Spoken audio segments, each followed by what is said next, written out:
Hey, everybody. Welcome to Theater Talk. This is episode 4, and we are with the wonderful cast, some of the cast members from the Last Days of Judas Iscariot. So we just closed that show 2 weekends ago, and I have truly missed it. But in the same breath, I am grateful that it is done because, boy, what an exhausting show, but truly wonderful all at the same time. So we want to have the conversation with you. I know it was a really, really different show for a lot of our patrons.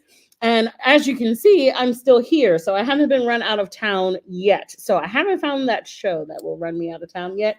I will find it. But our patrons sold us out. We had a great, great conversation after each and every single show. Each actor had different interactions and reflections after each show. And when you say conversation piece, it definitely was a conversation piece.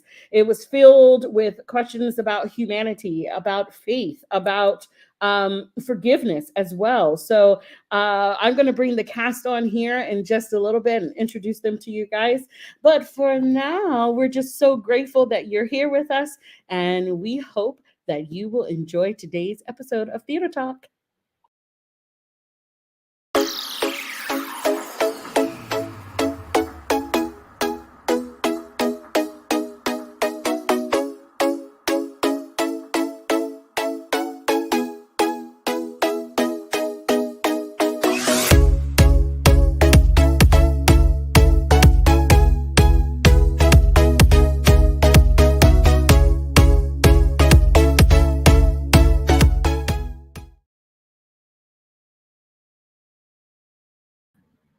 All right, we are bringing on the cast, and of course, that was the wrong intro, but that was hilarious to me.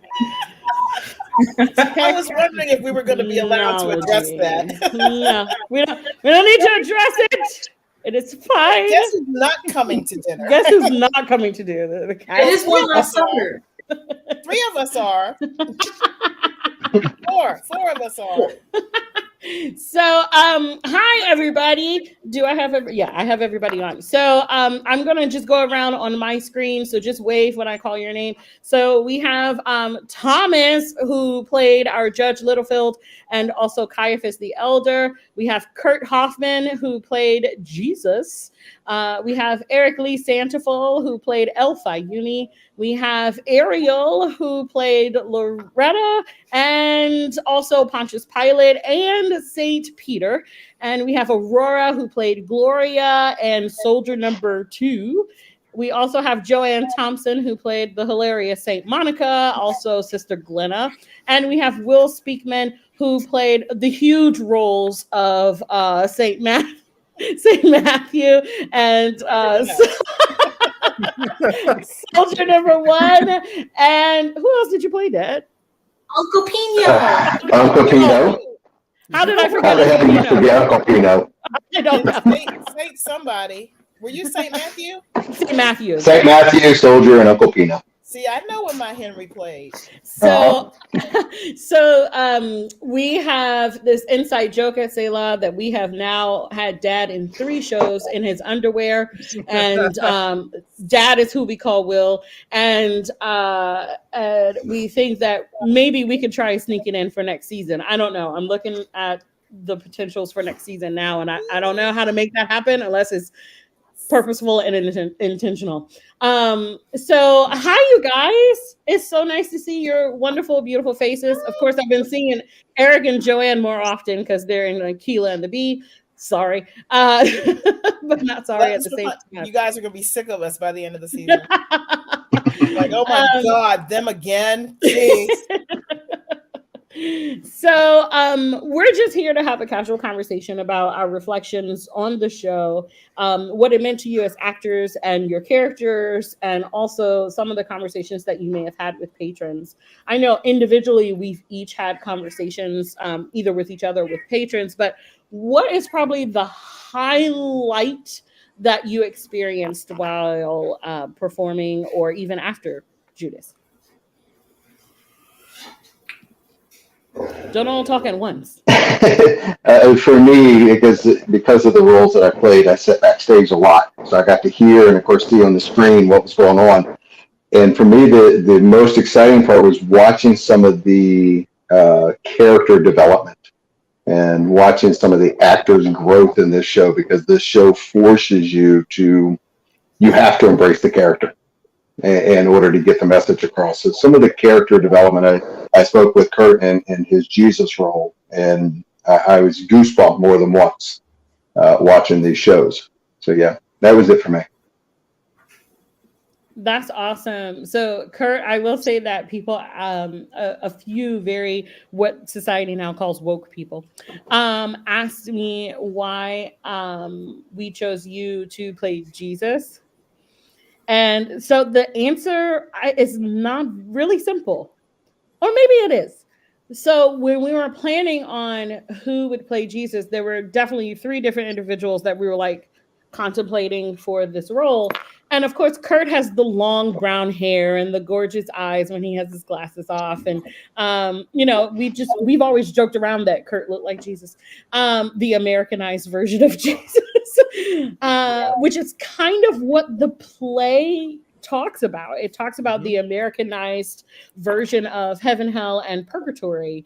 And also our cast is heavily diverse. And so with the shocking script and then the diversity in the cast, I wanted the audience to feel some kind of stability. Like there was something that they knew right off the bat. And so when you came out, everyone automatically knew you were Jesus. Like there was no questions asked about it. So it provided that consistency for our audience every time you popped in to kind of get through the show. So that was one of the conversations that I had multiple times with multiple patrons about why we had a white Jesus. Right. I'll be honest, I was kind of surprised that I was like, when I first heard about the show, I initially thought, oh, I'm probably going to be cast as Jesus if I audition. And then I heard what you wanted from Jesus, and I was like, okay, I'll do something else. So seeing the text from you that I was going to be cast as Jesus was a bit of a surprise, but I was really happy to do it. It was a lot of fun. So anybody else have a highlight of doing the show or even after the show? The highlight for me personally was, besides playing different characters and try to differentiate between all 3 of them, was the hidden gems of the script writing, through all like the obsceneness towards what we performed, was like how everything connected.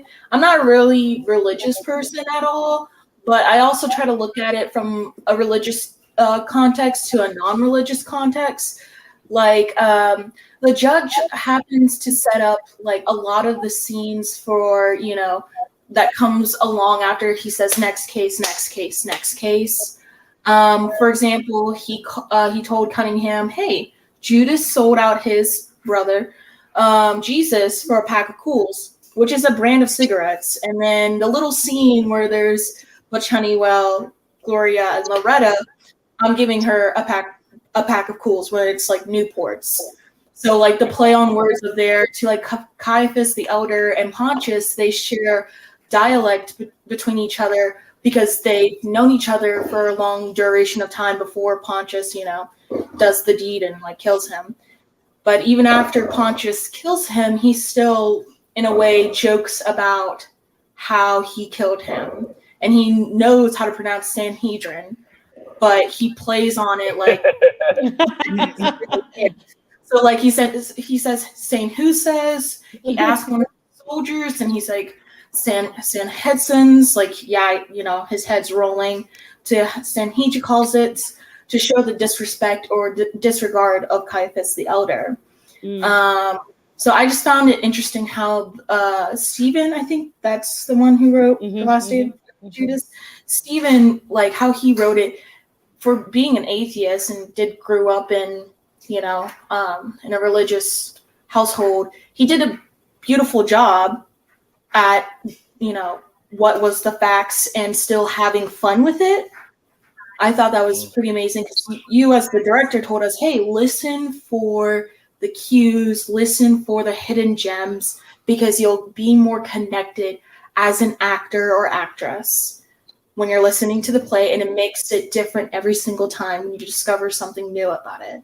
So I think that's what was happening for me. I think it's funny because the very last show I finally got to watch it. We sold out, and which was great. So the very last show I was able to watch it, and I remember sitting at one point going, I don't remember blocking any of this. You probably didn't. I didn't. Blocking.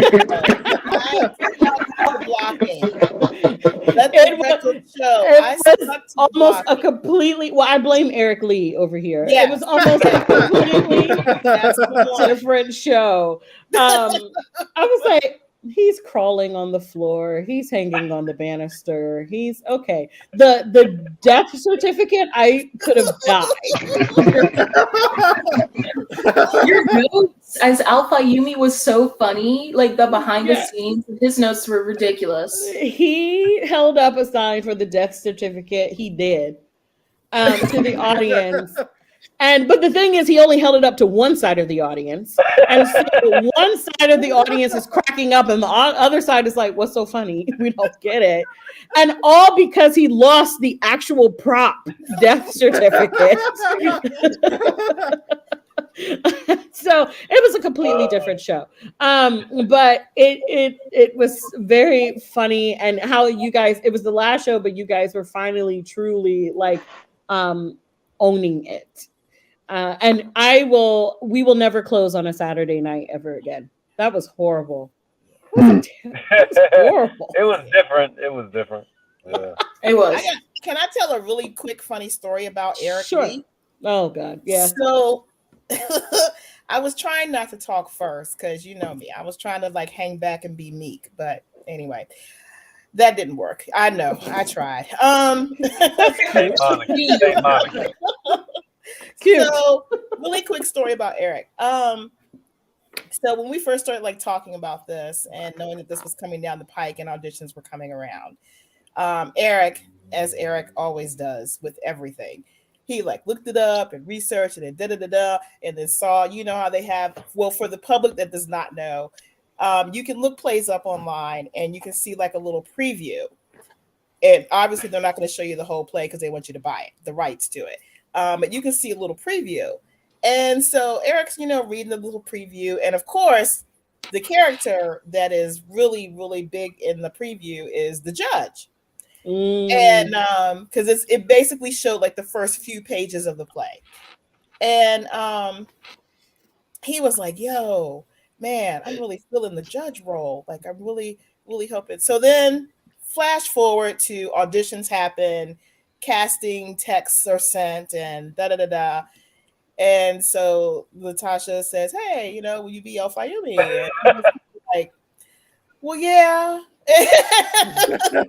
And meanwhile, I'm like looking at the script and I'm like, oh my God, I love El Fayumi. Not like the judge is great too, but I'm like, so he's done communicating with Tosh and he's like, man, I'm really kind of bummed I didn't get to judge. I was like, just look at the script. Just look, because I literally, as I looked at each and every El Fayumi line, I literally could envision this man and all the things that he ended up doing. Acting a fool. Yeah.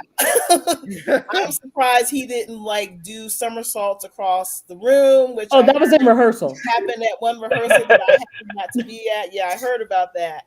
Like it just seemed, I could see like him getting very physical and very doing the things that Eric does when you're in a production with him. For those of us who have been in productions with Eric, we know what Latasha means by it was a totally different show.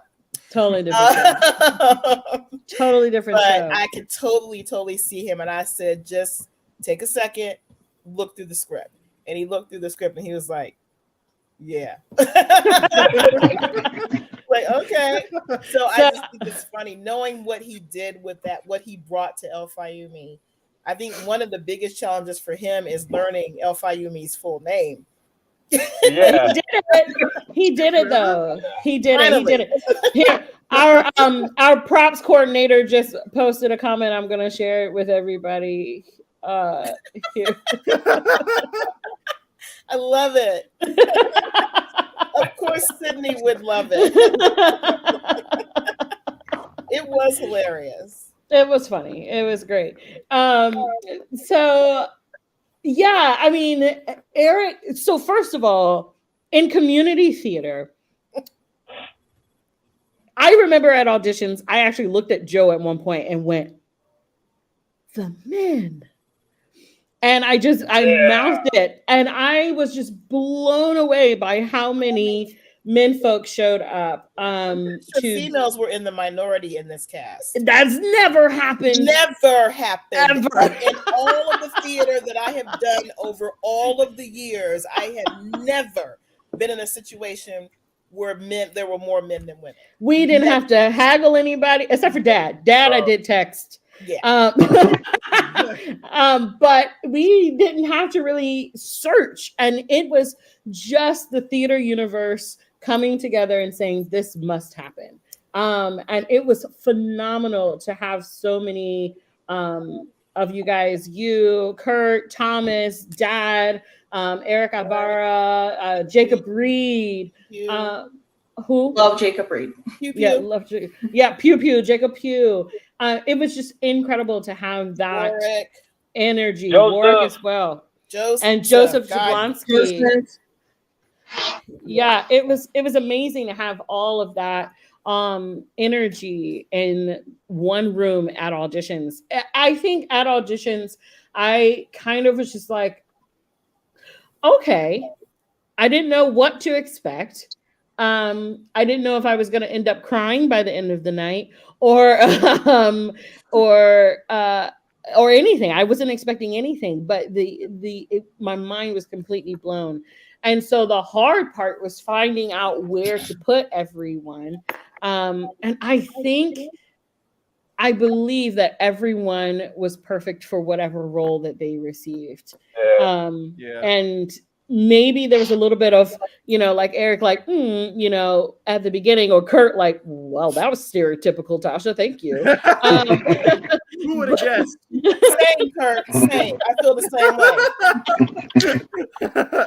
Same way. But at auditions that I was gonna be Saint Monica. Like, yeah, well, I looked at you and I was like, I didn't even audition you for anything else. I left. I did read for Henrietta. I was a little sad that I didn't get to play Henrietta, but I love Nan. You've played so many moms. I know. I thought about that. Yeah. I thought about that later. I was like, yeah, I don't want to be anybody's mother anymore. I think this was a great chance for everyone to play someone different than what we've seen before. And plus, like, Will Speakman had just come off like a lead role in Guess Who's Coming to Dinner to like these 3 teeny roles.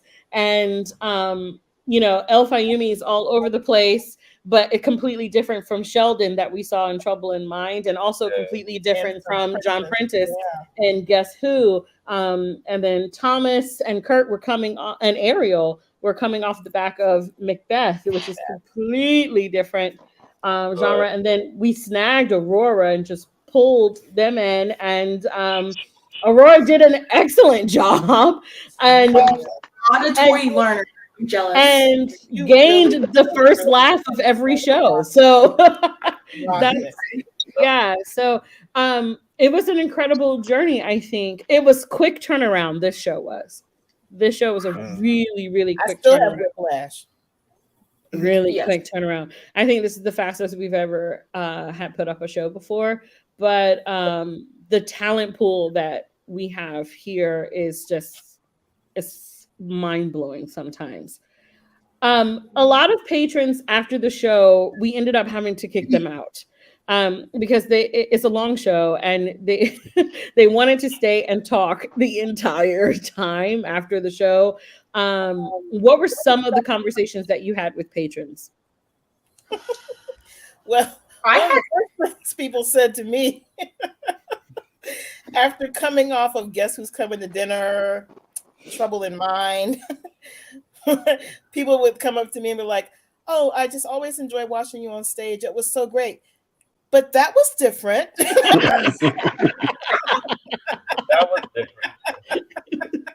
A little bit. That was my most common comment. That's funny.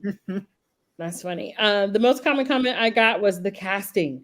The casting. Oh my God. That was the biggest comment I got. Anybody else? I think it was a lovely mixture of like experienced, mid-experience, low experience. Like it was a good blend. Great. That was a lovely blend of, and it was really fun to see and I'm not going to say inexperienced, lesser experience, who had not done as much theater or any. It was nice to see how they really blossomed into their roles as we progressed through this journey. That was really fun to watch for me. For me, every time Warwick came backstage after his Matthias role, and he would just kind of come back, he'd say, "Good job," big old smile, and then he immediately changed into Soldier. I also say, so from where I sat backstage, when the soldiers lined up, I had a really good view of Aurora and Warwick. And I looked up one day.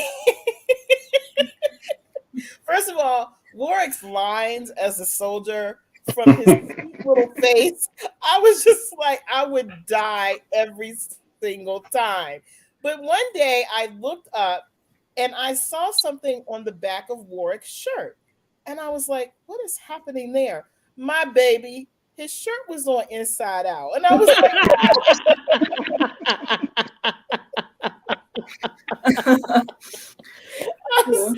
somebody take care of Warwick and make sure. What a cutie. Oh, man. Adorable and just coming into his own with every single performance. And I loved him. I didn't think I could love anyone more than Pew Pew, but Warwick is up here for me too. You're so precious. What were some other conversations that you had with patrons? Some feedback or whatever you got from patrons? Go ahead. You want to go? No, you said Thomas. Okay. Come on now. Yeah, you go. Because you pointed at yourself. Okay, so I don't act. I didn't even show up for auditions, which isn't to flex. I just was happy because Tasha texted and she was like, "Here are the leftover roles. You want them?" I was like, "Yes, I do." And so I didn't ever read the script or anything because I'm not a researcher like Eric. Like I don't even pass my head. So I go up and I'm like, "Oh, I'm going to be an angel. That's kind of cool. And I'm going to smoke and be kind of sarcastic." And I have a whole monologue to memorize, so that's great. And so it was really fun, though. I felt very supported, and like I feel like very honored to be able to learn around a bunch of people who are very nice and like amazing actors. So it was a very cool experience to be able to do that. I'm so glad I kidnapped you. Yeah, it was mainly. Thomas, You're an auditory learner. So, Thomas, what feedback did your family give you? Any feedback or your love? The only the biggest piece of feedback I got was as far as the characters go. Cunningham changes throughout the play. Everybody else remains pretty much you're playing your role, but you can see how Cunningham, like through the arc of the story, how she's all full of herself and she wants to do good, and at the end she's just a mess, and you can see how she just transitions from one pole to the other. Yeah, I thought that was kind of, and like I said, everybody else pretty much remained the same. That was the biggest feedback I got. Yeah, that's a great observation. That Cunningham is really the only one that goes through an actual journey, emotionally even, and also like, well, the last show she got a lot of laughs, but majority of the show, really, there's no laugh lines unless you interpret it that way. Right. Otherwise, you have El Fayumi that's a fool, and then you have Cunningham that's just this straight and narrow person. And who's struggling with her own faith and struggling in what she believes in as well, but defending a man that betrayed the person she doesn't believe in. So it's just it's a pretty interesting concept. Yeah. But one of the other funny parts that I seen was nobody commented it afterwards, but I loved watching the audience when Satan comes out for the first time, because all of us backstage start cheering, saying how much we love Satan. He's got Highway to Hell in the background, and the audience is just like, this is Satan, why are we clapping? It was just such an utter look of terror on their faces. Why are we clapping for Satan? Yeah, I kind of wondered that myself. Why is this guy coming out with such fanfare and approval? Yeah, that's kind of odd to me, but I just accepted it, you know. I loved it. This repressed Catholic loved it. Loved it.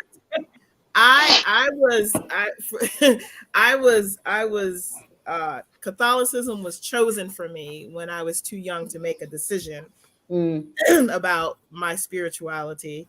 And let's just say the Catholic Church and I has since split ways, but I do still have a very strong faith. And I have my relationship with God, and that's how I live my life.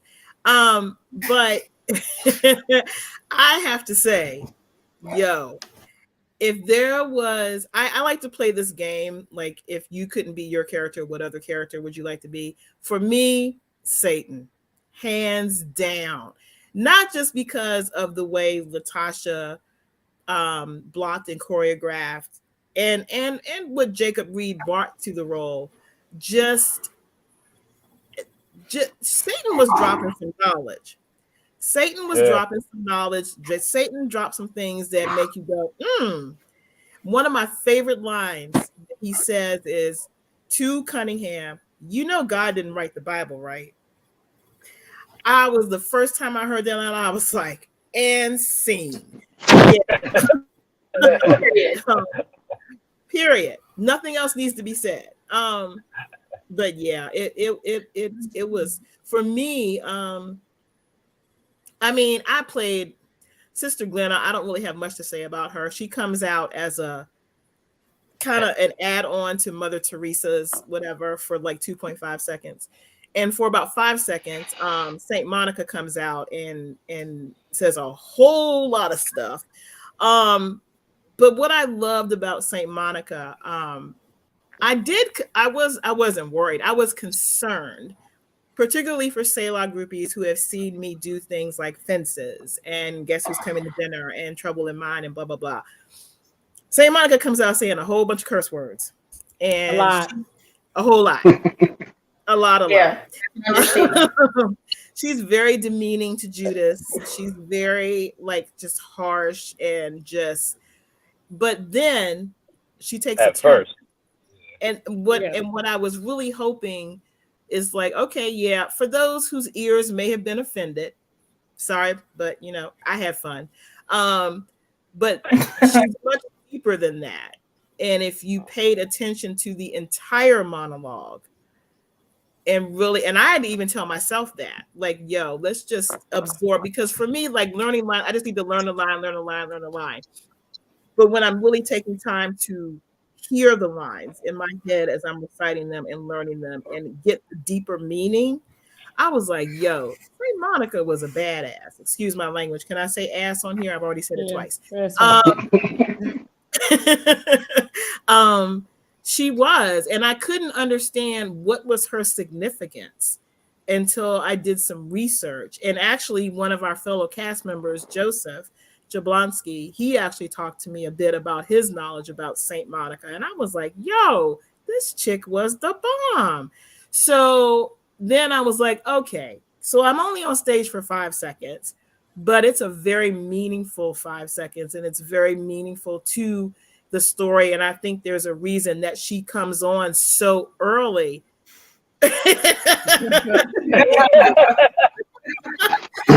You laughing at Rich? That's right. You laughing at Rich? Yeah. Guru, I don't know what you're talking about. I don't curse outside of my room. No, I Somebody standing outside your door.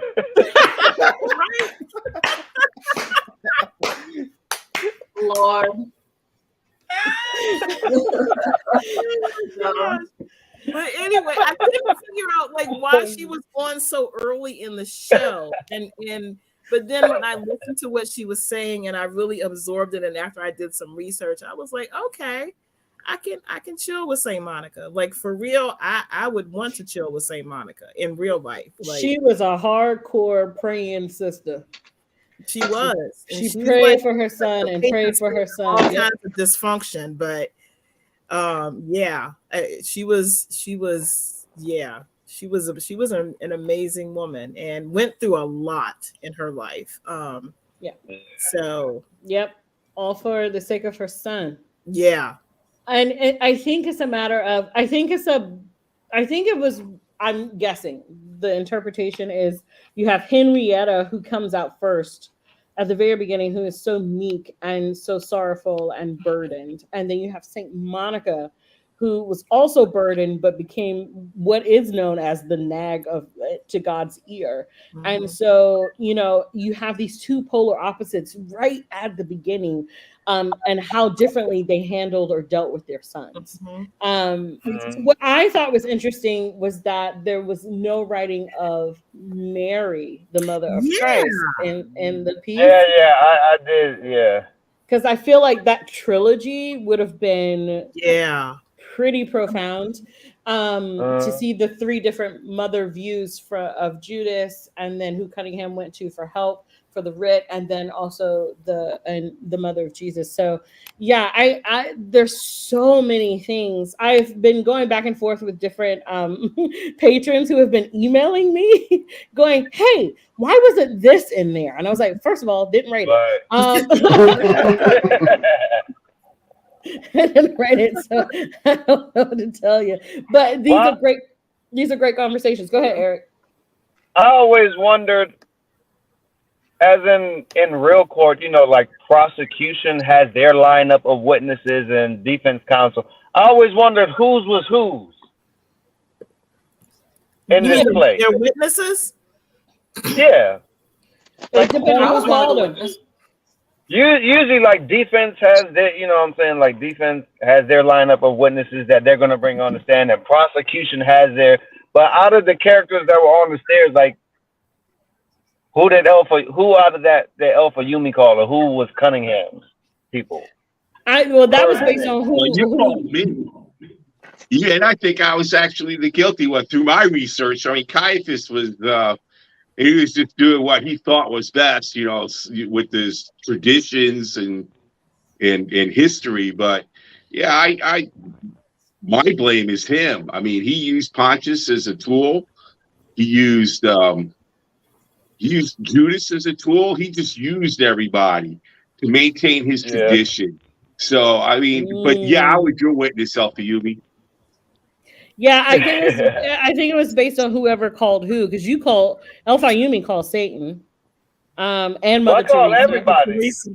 Mother Teresa. Yeah, Mother Teresa was called. Oh yeah. No, you're right. He calls Henrietta.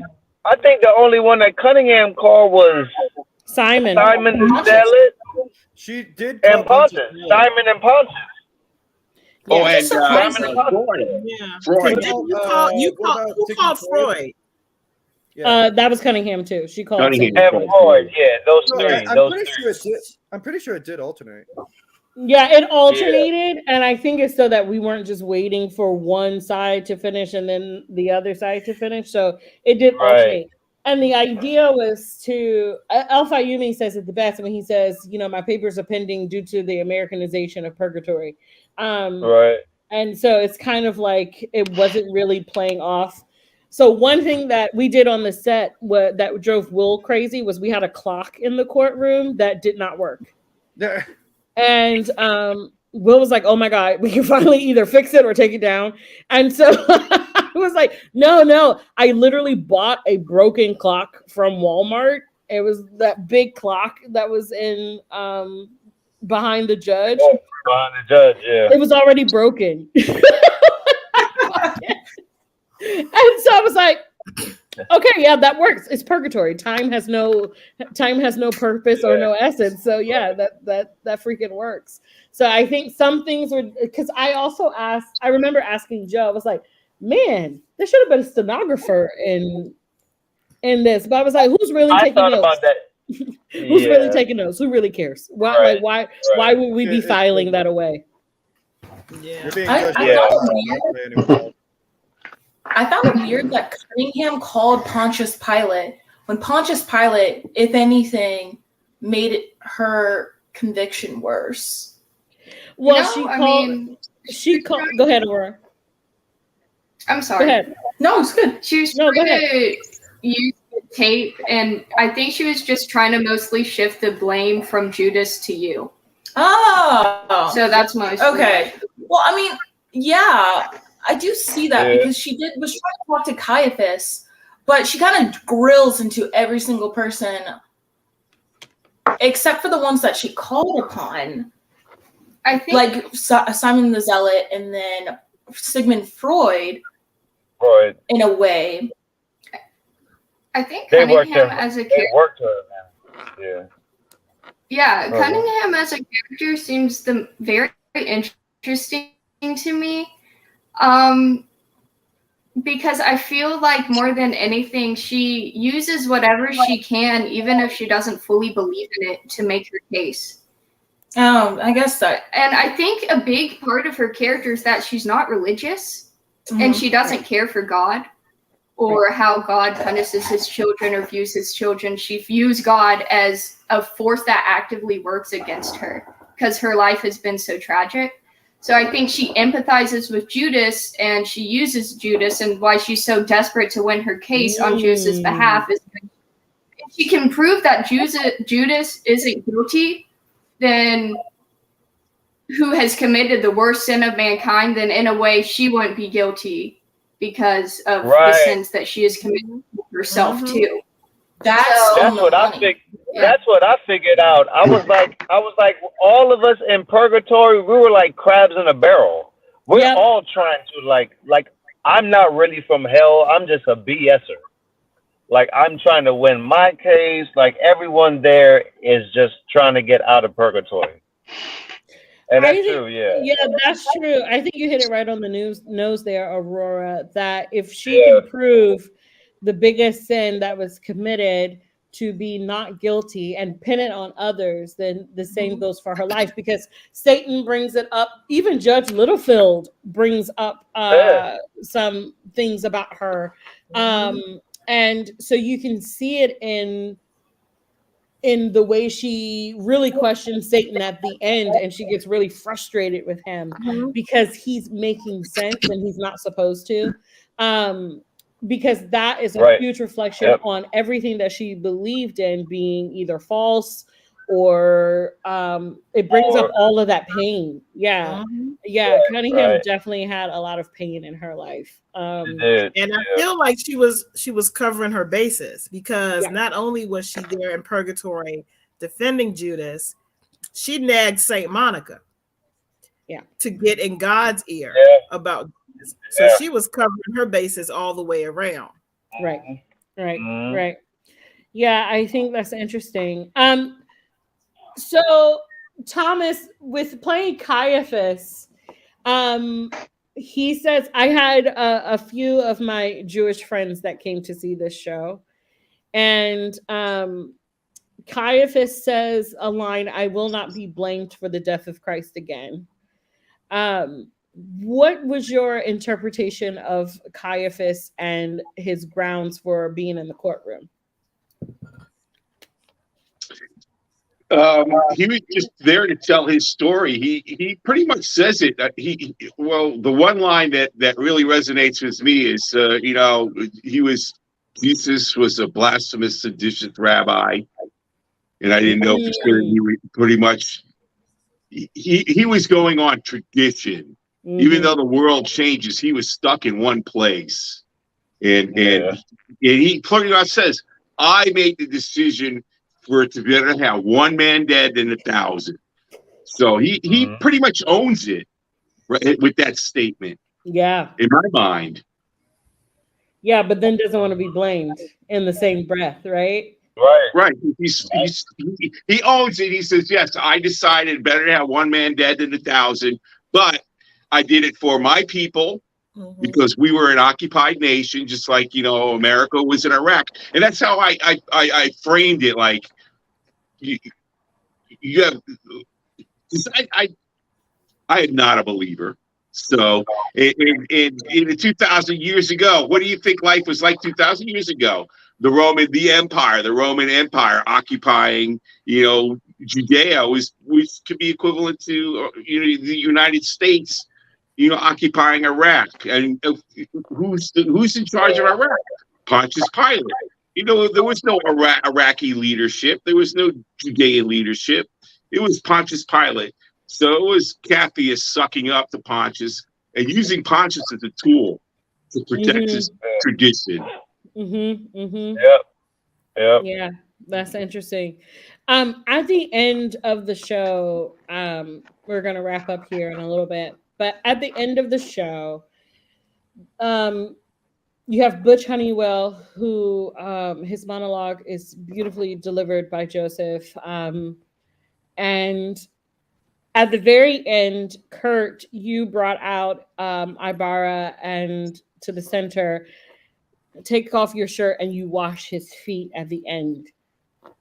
Two questions I have for you. One, did you understand the meaning of washing the feet at that point in time? And two, what did that feel like for you as an ending of a show? Okay. Well, I sort of just assume that I'm wrong on most things, but I have my own interpretation anyway. My interpretation for the final scene with Jesus taking off his shirt and washing his feet, first of all, it's supposed to mirror what happened in the Bible, where the night before he betrayed Jesus, he washed his feet. I sort of see it as Jesus trying to. It's hard. It's something I haven't really fully nailed down, but I think it's sort of. I think at this point Jesus knows that he can't save Judas, so he's trying his best to do what he can to sort of wash away whatever sins that he can for Judas, even if it isn't going to prevent him from going to hell. It's basically his attempt of almost apologizing because he's not actually going to apologize, but it's sort of like, I understand why you did it, and if I'd known, it's like one of his lines in the scene. If I'd known I could have, if Jesus had known he could have stopped him, he would have, but he didn't. So he wants to, at least do something for. He wants to at least do something for Judas beforehand. I think one of the nights that I was really nervous about was the night that our Episcopal friends came to see the show. It was a huge group of them. And Gloria, Naomi's mom, laughed at me because I saw Reverend Valerie across the street with her cross on. And I was like, she was wearing her cross. Oh my goodness. Oh my gosh. We're in trouble. So I panicked a little bit. It's fine. And but afterwards, I was talking to her and a lot of the other church members afterwards who were amazing. They were a great audience and loved it. She said to me, I truly believe that Jesus would have forgiven Judas. And I think that is the first pastor I've ever heard, or reverend I've ever heard, say those words. And I think it struck me so much to hear it from a woman of the cloth, to be able to say, for my own self, ooh, okay. All right. Yeah. I believe that too for me, because if it's possible for Judas, it's possible for me. And that's just me in the sense of being a believer.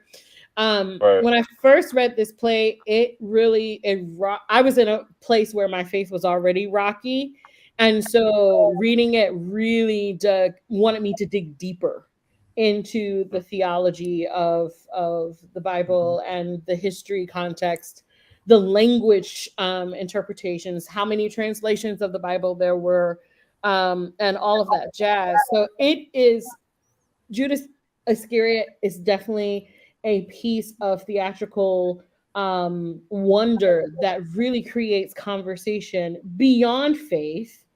It can be intellectual, it can be about humanity, it can be about even the art form itself. It was a great wraparound for what we do at Selah and for how we want our audiences to walk out with something. It's almost like a gift, I think, for the audience to be able to walk out of any show with this like token of thought.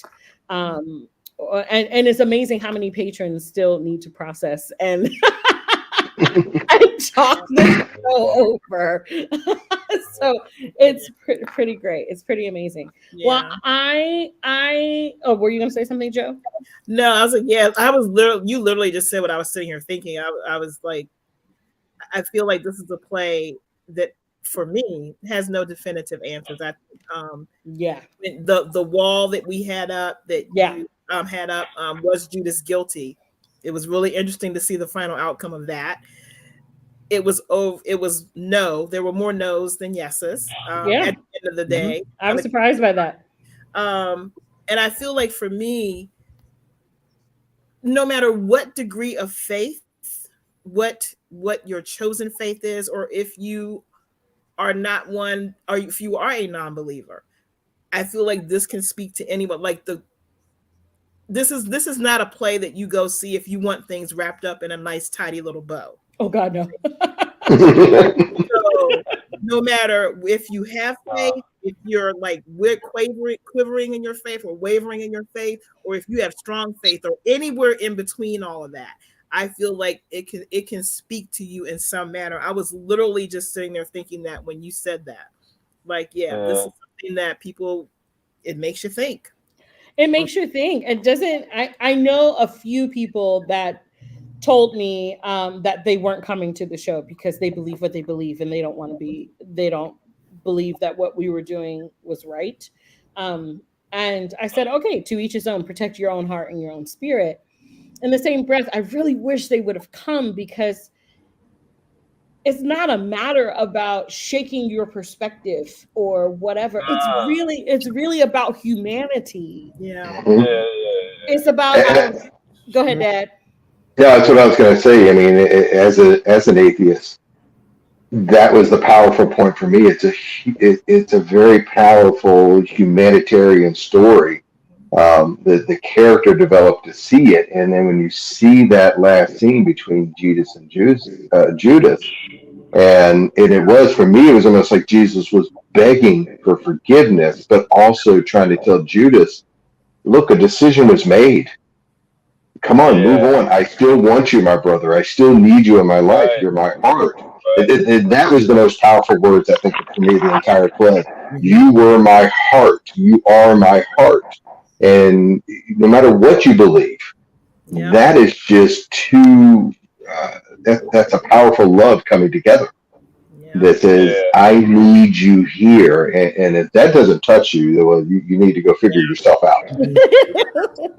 Kurt and Eric, man. Kurt and Eric, not Eric Lee, Eric Ibarra, who played Judas, who had, in my opinion, probably the most difficult role in the play. Just sitting there. He just had to sit on a box for a long time, and got to come out like periodically but mostly he sat on the box. But then that ending scene, the last two things, like the interaction between Kurt and Eric as Jesus and Judas, the words, like Will said, if that did not touch your heart, I don't even know what to say or do for you. Whether you're a believer or non-believer, like I don't understand. I can't do nothing for you.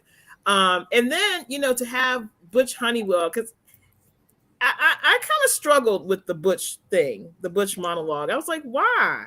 Why is this here? A lot of people ask that question. A lot of folks said, why? What is happening? Like, What's the purpose? you came out there to what? But Okay, but He betrayed his wife, and Yeah. it's the same story, just in a different context. Yep. Ooh, Right. That's it, Thomas. That's it. Yeah. That that's is it. Yeah. But I love the way it was made so relatable. It's like Butch He Honeywell humanized it. anybody. Yeah. Could have been. He humanized it. Not Yeah. believe or whatever. He just came out and he was just having a conversation with a man that he, and yeah, it was just that simple. He says, I think I'm dead, but I don't think my soul is ready for judgment. And he plays the foreman in Judas's case, and Judas is found guilty. And so I think he realizes, just as Thomas said, that he has done the exact same thing, just in a different time, in a different way. And if Judas is found guilty, then he for sure will also be found guilty. Right. And I think the beauty of that monologue, as I've explained to a few people, the beauty of that monologue is that he is so human and so genuine and so loving that we glance over the fact that he cheated on his wife. Right. Yeah. I think that gets lost very easy. It gets so lost. Very Get lost from Yeah. So lost. And what you do, and I caught myself, I mean, how many times had I seen it? And how many times have I read it? I caught myself on that last show going, wow, he's forgivable. Yeah. Right. What was the line though? He was saying something about the silver, but he threw away gold. Gold. Yeah. That was the line. I was like, oh. Yeah, but it made him forgivable. So what was the difference between him and Judas? And Cunningham says the same thing. What was the difference between Caiaphas and Judas? Yeah. She said she makes that point very clear, I think. Because it's in the word, the Caiaphas betrays Jesus by turning over a rabbi to the enemy. And so it's the same essence. And I think that's what Cunningham was trying to get at the whole entire show, is that everyone has dirty hands in this. Not just Judas. And what is the goal? If you're trying to defend a person, you have to create reasonable The doubt. illusion of doubt. Yep. That's it. That's Reasonable it. doubt. Exactly. That's it. I am so grateful for actors like you all, and then even our actors that couldn't join us today: Jacob Reed, Sarah Millard, who learned the whole role in a week, Naomi Greenwald, Warwick Valentine. Who else am I? Joseph Jablonski. Who else am I missing? Eric Ibarra. Jacob Reed. Jacob Pugh. This was a cast of 14 people, and they blew the minds away of so many patrons that came through to see the show. The conversation is still happening, it's still going. And I just want to say I'm grateful for each of you guys. You guys have Will, Dad, Eric, Joe, Kurt, Thomas, you all have been part of this amazing season that we've had. I have no idea how we're going to top it next year. I believe. I've had an amazing season. We all get the summer off now. Yeah, well, y'all do. No, we won't. Y'all do. Eric and I have to get through one more. That's it. Y'all got one more. Come see. All right. Oh my God. Go ahead. Aquila and the Bee. Aquila and the Bee, you got it. Aquila and the Bee is happening next. So I'm going to go ahead and let you guys go. So hang tight till afterwards. I'm going to say goodbye to our friends that have been watching. So everyone wave goodbye. Thanks for tuning in. And there's Dad. Thank you so much for watching and for the comments that you have left us. My heart is so full from this theater talk. It was a great conversation, and that is the purpose. That's the point.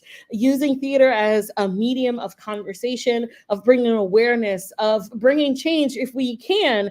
But the beauty of art shaping and building and molding a community is exactly our purpose and what we're here for. We hope we catch you next time at Selah Theater Project. We're going to be over at Laurel Ridge Community College. May 19th, we open Aquila and the Bee, and that is a mixture of our adult community actors and our young actors. You can find tickets at selahtheaterproject.org/Aquila, AKEELAH. And we hope to see you soon. To all of our groupies who have been to every show, we love you. Could not do this without you. And we'll see you guys next week. Bye.